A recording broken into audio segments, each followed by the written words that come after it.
There's something strange about the way that time works this time of year. On the one hand, the weeks between Thanksgiving and Christmas seem to move at a sprint. One moment we're carving the turkey, the next we're staring down at a calendar that's full of concerts, gatherings, school events, and travel plans. But at the same time, it feels like we're waiting for something that hasn't quite arrived yet. There's a tension between the busyness of the season and the longing that we carry within it. Waiting becomes its own kind of experience. I think about the small, almost humorous ways in which we wait.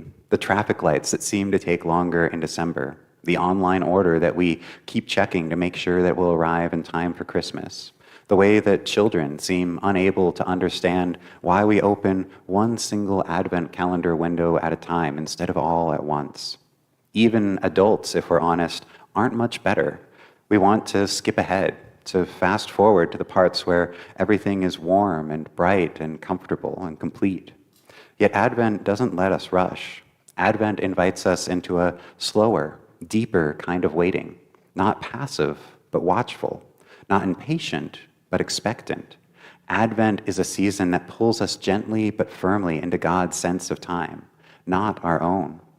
And today, on this first Sunday of Advent, we bring a new sermon series titled All the Earth is Waiting. That title itself carries a certain weight, doesn't it? It reminds us that waiting isn't just an individual spiritual experience. It's cosmic, it's communal, it's something that the entirety of creation participates in. The prophets felt it, the early church felt it, and if we listen closely, we feel it too. There's a kind of holy dissonance in Advent. We celebrate Christ's coming in Bethlehem. We know that it has already happened. But at the same time, we wait with hope for Christ's coming again, knowing that it has not yet happened in its fullness. We live between those two realities, between memory and promise, between the world as it is and the world as God intends it to be. That's why our sermon for today is titled Signs and Times. The scriptures appointed for this morning, Isaiah 2 and Matthew 24, speak into that tension between what we long for and what we do not yet see. Isaiah gives us a stunning vision of a world set right, nations streaming toward God's mountain, weapons reshaped into tools of life, people walking and working together in the light of the Lord. And then Jesus reminds us with unflinching honesty that no one knows the moment when God's reign will appear in its fullness. The timing is hidden. The hour is unknown, which means the question for us, the Advent question, is not when, it's how. How do we live in the meantime? How do we watch for signs of God's kingdom without trying to control the timeline? How do we wait actively, faithfully, awake to God's movement in the world? Those questions set the stage for everything else that we'll reflect on today. We wait, not with resignation, but with readiness. We watch, not with anxiety, but with anticipation. And we begin this season shaped not by the rush of December, but by the promise of God. When Isaiah begins to speak in chapter 2, he does something bold. He dares to describe a world utterly unlike the one that he sees. Israel in Isaiah's day lived under the shadow of war, political instability, and the looming threats of empires. The people were anxious, uncertain, and divided. Yet into that landscape of fear, the prophet offers a poem of hope, a vision so sweeping and beautiful that generations have carried it in their hearts ever since. Now, Isaiah says, in days to come, not tomorrow, not next week, not even necessarily in the lifetime of those listening, but in God's time, when God brings history to its intended place, something extraordinary will happen. He speaks of a mountain lifted up, the mountain of the Lord's house. Now, Mount Zion is not the tallest peak in the region. It never has been. But Isaiah isn't describing geography. He's describing significance. It's an image of God's presence becoming unmistakable, drawing the eyes and hearts of the nations. People from far beyond Israel will stream to God's mountain, not in conquest, but in pilgrimage. And what will they say? Come, let us go up, that he may teach us his ways, that we may walk in his paths. This is stunning. The nations are not being coerced. They are being compelled by hope. They come because they long to learn God's ways, ways of justice, compassion, truth, and peace. Isaiah's vision is not simply about people gathering at a holy site. It is about learning, about becoming transformed. The nations come because they hunger for a different way of living, a way that leads not to endless cycles of fear and violence, but to a restored creation. And then comes the line many of us know so well. They shall beat their swords into plowshares, their spears into pruning hooks. Weapons become tools. Instruments of death become instruments of life. Isaiah imagines a world where creativity replaces destruction, where resources once poured into war are redirected towards nourishing communities, where conflict is not solved by force, but by the wisdom of God. This is not wishful thinking on Isaiah's part. This is the promise of God's reign. God will judge between the nations, not in the sense of condemning, but in the sense of mediating, guiding, offering a foundation for justice that all can trust. Peace in Isaiah's vision is not the absence of conflict, but the presence of God's justice. It is justice that enables peace to take root. And then Isaiah turns to his own people and makes it personal. O house of Jacob, come, let us walk in the light of the Lord. In other words, don't just listen to this vision, start living it. Let God's future shape the way that we live in our present. Let the light of what God promises illuminate how you live right now. That one line becomes the hinge between prophecy and discipleship. Isaiah is describing this sweeping cosmic vision, but he doesn't leave his listeners staring at that vision from a distance. He calls them to take a step, to live as though the world God promises is already dawning, to walk in the light even when that light has not yet fully risen. And that's the heart of Advent. Advent is not escapism. It's not pretending the world is peaceful when it clearly isn't. Isaiah wasn't naive about war or politics, and neither are we. Advent is the courage to stand in the broken places of the world and still believe that God's peace is possible. It is the courage to let that belief shape how we live, not with resignation, but with hope. Isaiah invites us into a future that God will bring and a present that we are called to embody. The world as it is may not yet be the world as Isaiah sees it, but we are invited to start walking as if it could be.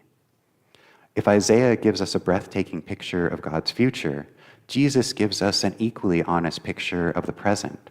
We do not know when that future will fully arrive. And Jesus doesn't soften this point. About the day and the hour, he says in Matthew 24, no one knows. Not the angels, not even the Son in his earthly life, only the Father. There is a humility in this teaching that the church sometimes forgets. In times of uncertainty, whether in the ancient world or today, people often try to interpret signs, predict timetables, or decode prophetic puzzles. Some do it out of fear, some out of fascination, some out of a honest and sincere desire to understand God's plan. But Jesus doesn't give his disciples a timeline. He gives them a posture. He turns the story of Noah's day, a story that Matthew's community would have been well aware of. Now, we might expect Jesus to point to the wickedness of Noah's generation, but he goes in a different direction. He focuses on something simpler, almost ordinary. People were living their normal lives, eating and drinking, marrying, working, planning for the future, completely unaware that something world-shaping was at their doorstep. It wasn't just their activities that were the problem. It was their unawareness. They weren't paying attention. Life was carrying on at full speed, and no one recognized that God's movement was breaking in right around them. Jesus draws the comparison to say, this is what the coming of the Son of Man will be like. Not predictable, not chartable, not surrounded by visible cues that only the spiritually in the know can decipher.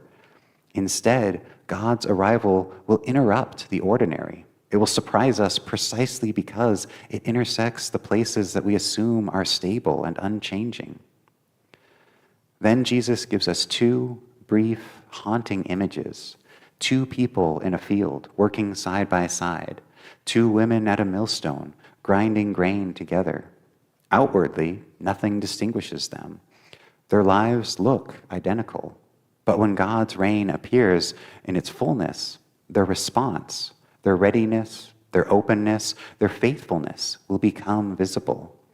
The point is not to scare people or divide humanity into insiders and outsiders. The point is that the hidden things will be revealed. What is true in the heart will come to light. What is rooted in faith will remain. What is rooted in fear or distraction will be exposed for what it is. And then Jesus says the words at the heart of this passage. Keep awake, be ready, stay alert. Not because the timing can be predicted, but because the timing cannot. Jesus pushes us away from speculation and into discipleship, away from anxiously guessing and towards faithful living, away from the question of when and towards the question of how. How do we live in a way that is awake to God? How do we remain attentive to God's presence in the ordinary? How do we train our hearts to be ready, even when we cannot anticipate the moment God will move? This, in a very profound way, is another face of Advent.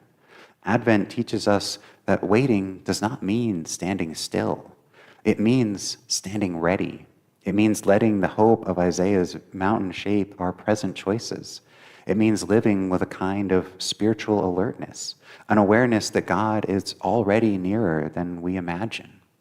Jesus' warning is not meant to rob us of hope. It's meant to sharpen our hope, to keep our eyes open, to keep our hearts awake, to keep our lives aligned with the kingdom that is coming, even when we can't yet see it on the horizon. Isaiah teaches us to long for God's peace. Jesus teaches us to live as though that peace could arrive at any moment. Together, they call us to be a people who watch and wait, not fearfully, but faithfully. Isaiah and Jesus stand side by side at the beginning of Advent, and together they create a kind of holy tension. Isaiah offers a vision of clarity, nations streaming to the mountain of the Lord, weapons melted down and reshaped into tools of life, the world illuminated by God's light and justice. It's vivid, concrete, and beautiful. It is a signpost pointing towards the future that God intends. But then Jesus steps in and says, "You will not know the day or the hour." The future God promises is certain, but the timing is hidden. God's reign will arrive in its fullness. That is the hope. It also will arrive unexpectedly. That is the warning. So, which is it? Are we looking for clear signs, or are we preparing for a surprise? Are we meant to watch the horizon or live faithfully in the moment? The truth of Advent is that both are true. Isaiah and Jesus are not contradicting each other. They are describing two sides of the same coin, the same reality. Isaiah reveals the direction of God's future. Jesus reveals the posture that we are called to live with until that future comes. Isaiah gives us the vision. This is where history is headed. Jesus gives us the mindset. Stay awake, because God's movement will not follow your timetable. In other words, Isaiah's signs are not meant to function like a cosmic clock. They're not tips for decoding the end of the world. They're the theological foundation of Christian hope. When Isaiah describes the nations streaming to God's mountain, he's declaring that God's peace is not a vague dream, but a divine intention. When he describes weapons being reshaped into farming tools, he is proclaiming that God desires a world where life is nourished, not destroyed. These are the signs, signs of God's character, God's agenda, God's promised future. They tell us what God is like and what God is doing in the world. But then Jesus reminds us that these signs do not tell us the timing. God's reign is not something that humanity can schedule or manipulate. It comes as a gift, not as something that we can predict. This is where Advent spiritually becomes so important.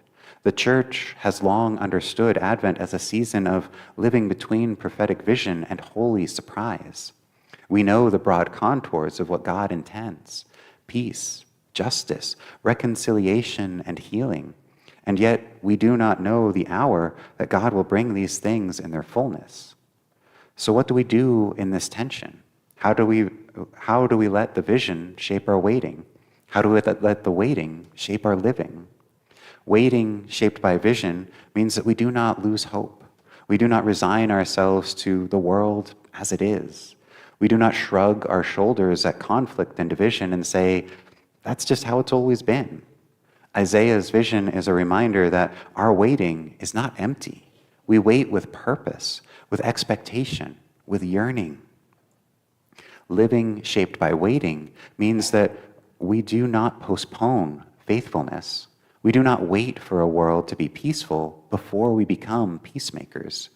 We do not wait for justice before we pursue it. We do not wait for Christ's return before we begin following him and walking in his light. The unknown hour does not excuse us. It summons us. This is the paradox at the heart of Advent. God has already revealed the destination, but the timeline is hidden. The signs are clear, but the moment of fulfillment is unknown and will surprise us. The future belongs to God, but the present is entrusted to us. Advent teaches us to hold these truths together without trying to resolve them. We do not need to force clarity where God has given mystery. We do not need to manufacture certainty where Jesus has invited humility. Instead, we live faithfully, shaped by Isaiah's dream, guided by Jesus' warning, grounded in hope even when the world feels uncertain. In this paradox, something profound happens. We learn to trust God more deeply. We learn to see the world through the lens of God's promised peace while living awake to God's hidden presence in the everyday. And that, perhaps more than anything else, is what Advent is about. If Isaiah shows us God's promised future and Jesus teaches us the posture of readiness, then the natural question is, what does that mean for us? How do we actually live in this Advent tension between vision and surprise, between signs and the unknown hour? The first thing Advent invites us into is watchfulness. And watchfulness is not the same as worry. It's not scanning the news for signs of the end times or anxiously trying to interpret every world event. Watchfulness, in the biblical sense, is about attentiveness, a spiritual awareness that God is already at work in the world, often in ways that we do not expect. It's the kind of awareness that notices small mercies, the quiet moments when someone offers kindness, the surprising beauty that appears in an ordinary day, the nudge of the Spirit that reminds us to pray for someone at just the right time. Isaiah's vision teaches us what to look for: signs of peace, moments of reconciliation, glimpses of justice, and seeds of hope. These are foretastes of God's mountain already drawing near. This is active and watchful waiting, a practice that helps us cultivate spiritual attentiveness in a noisy world. It might be as simple as a daily breath prayer throughout the day, something like, breathe in, Holy Spirit, keep me awake. Breathe out, help me walk in the light. Small prayers like this don't just fill time, they open our eyes. The second implication is that Advent calls us to embody peace, not just admire it from a distance. Isaiah says that the nations will beat their swords into plowshares, but someone has to pick up the hammer. Someone has to be willing to reshape the metal, to reform what was designed to wound into something that cultivates life. And that's our call as followers of Christ. We may not hold swords, but we do hold words. and words can heal or wound. We hold habits, and habits can divide or reconcile. We hold choices, and choices can lead us towards peace or away from it. In a world that is often defaulted to fear or suspicion or outrage, the church is called to be a people who choose another path. We choose patience over hurry, understanding over assumptions, compassion over indifference, courage over cynicism. These are small choices in the moment, but they shape the landscape of our lives and the lives around us. The third implication is that Advent calls us into faithful presence, not frantic activity. Jesus does not say, be ready by doing more, producing more, and rushing more. He says, be awake. Wakefulness is not exhaustion. It's clarity. It's purpose. It is a way of moving through the world with intention, guided by the Spirit. Sometimes being ready looks like slowing down enough so that we can actually notice God's presence. Sometimes it looks like making space for prayer or scripture or stillness.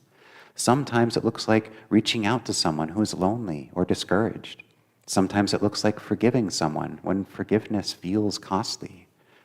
These are not dramatic acts, but they are faithful ones, and faithful acts shape faithful people.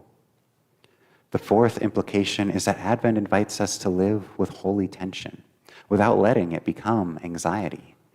We can know God's intention without knowing God's timeline. We can hope for God's peace without pretending it has fully arrived. We can work for justice without believing that the world rests on our shoulders. We can live with expectation without trying to predict the moment of fulfillment. This is the freedom of Advent. God holds the future, and we get to participate in the present. When we hold this tension well, something changes inside of us. We become people who live not in fear of the unknown, but in trust of the one who holds the unknown. We become people who recognize signs of God's kingdom wherever that they appear. We become people who embody peace even when peace feels fragile. And perhaps, most beautifully, we become people who wait, not impatiently or fearfully, but hopefully, faithfully, and awake.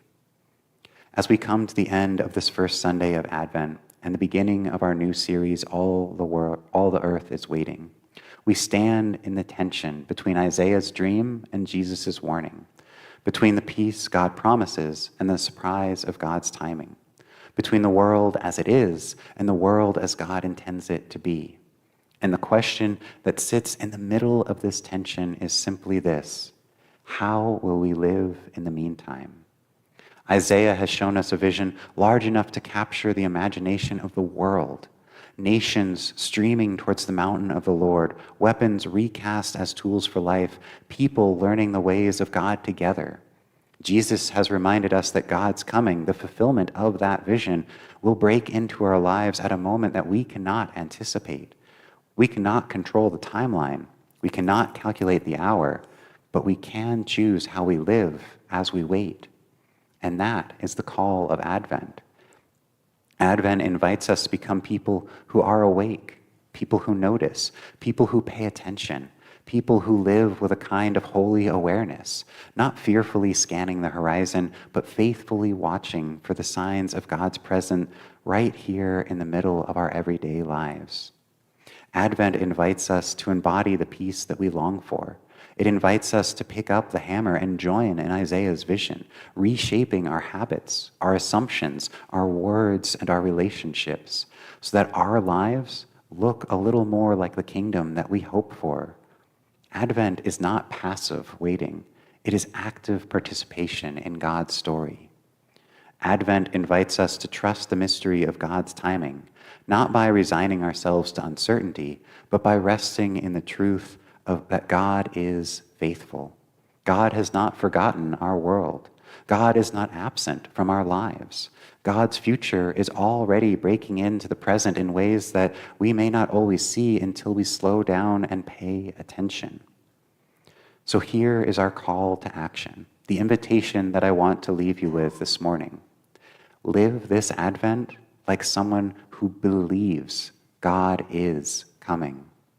Live today as someone who believes Isaiah's vision still matters, that peace is possible, that justice can take root, that reconciliation is worth pursuing, that hope is not naive but necessary.